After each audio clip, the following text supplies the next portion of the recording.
all doing well, picking some locks, and you know it. Don't forget to even hashtag that shit, keeping it bloody legal.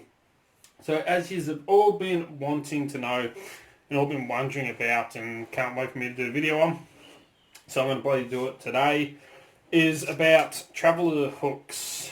A bloody handy little bypass tool that any red teamer or locksmith or locksporter, you never know when they come in handy, can have in their arsenal of bypassing tools. I've got two of them here, and as you know, I carry one. No, wrong keys. There we are. On my keys, and let me just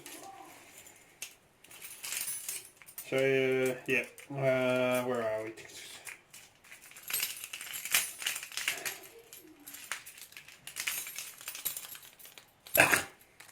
I also carry one, a mini one, on my keys, and this is probably the most useful. I actually used it at work the other day. One of the residents has a tendency to lock his room, so I just slip the latch to unlock it from the inside.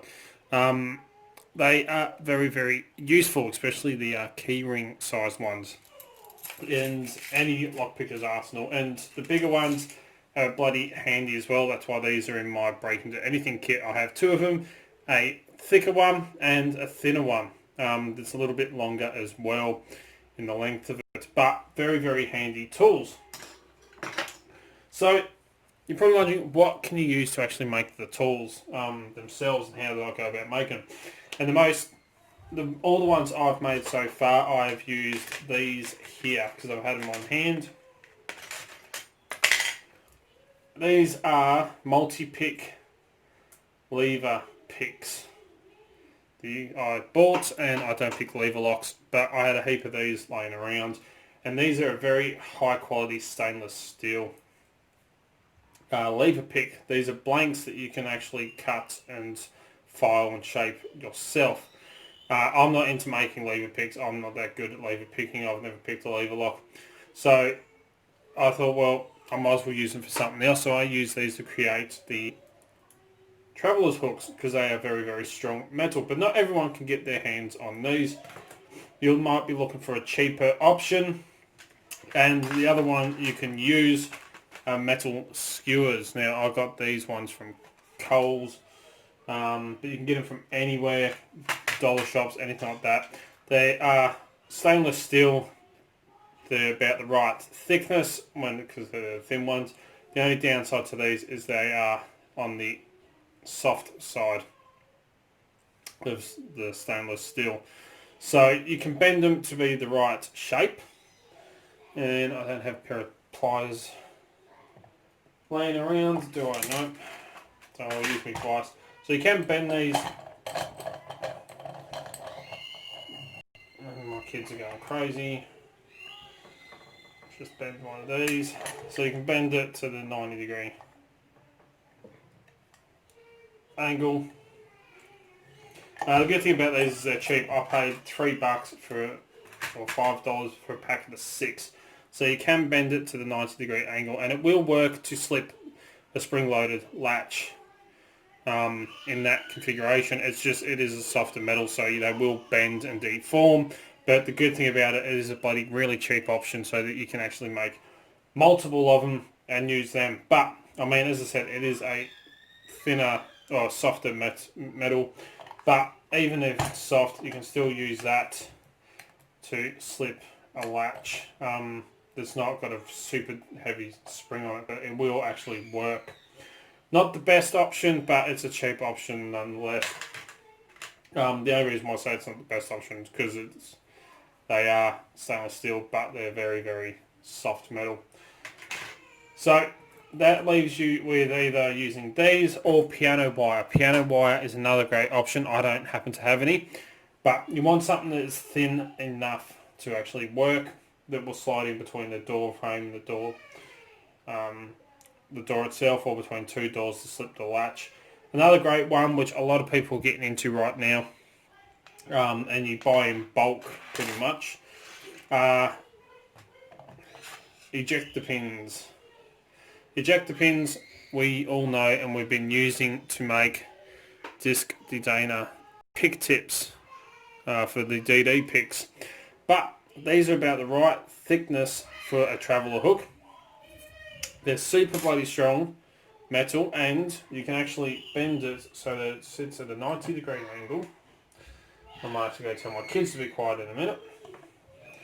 So you can actually bend these. They do take quite a lot of force. Like that.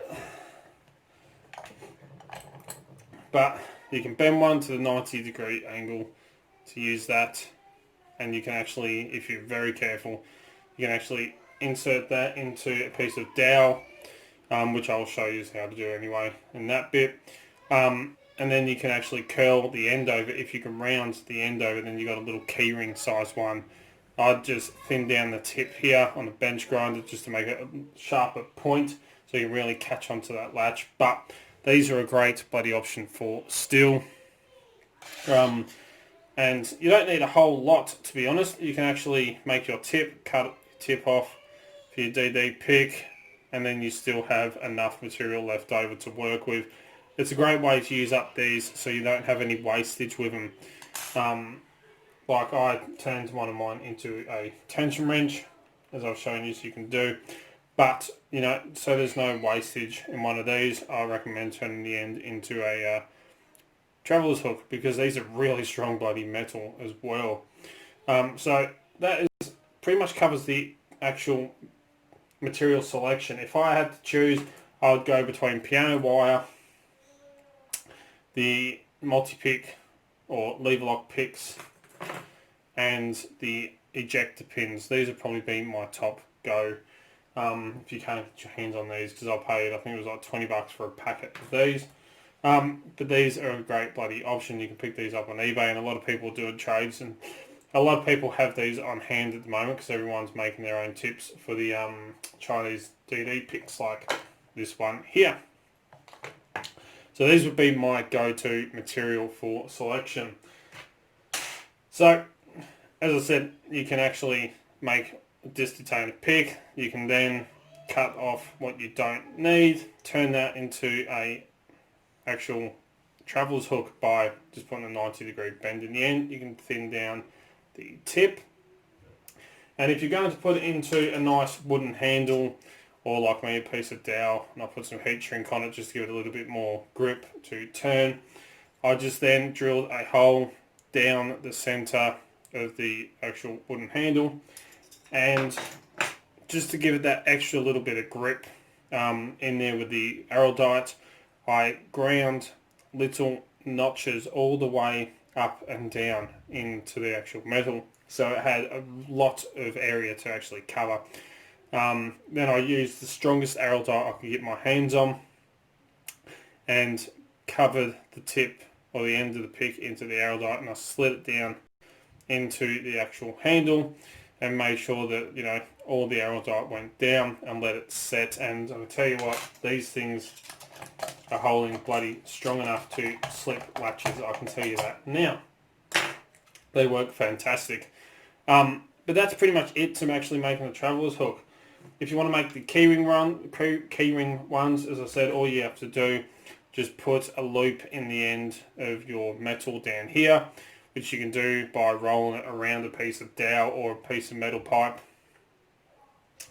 with using a vise and a hammer and tapping it around, just to give you that little loop on the end, like these ones already have. That's why I like these as well, because I cut these in half, use the top bit, which I take the top of this off as well, to make that there, the actual traveller's hook, and then the other bit that's left over, I bend that into a 90-degree angle and turn it into one of my keyring traveller hooks, as you can see just here. And that's all it is. It's one of the multi-pick lever picks that works as little, and I like this one because put my finger through the loop there to give me that leverage I need to actually slip the latches. But there you go. It's not a whole lot to actually making a traveller's hook. I've got two here. I've got the keyring one. I also have another one that's in my little portable studio. that you've all seen, but these really are a handy and go-to tool for slipping latches. One of my favourite ones. But I might actually turn this into a little keyring one just to show you how it's all done, but I'll do that in another video. Don't want this one to be too bloody long.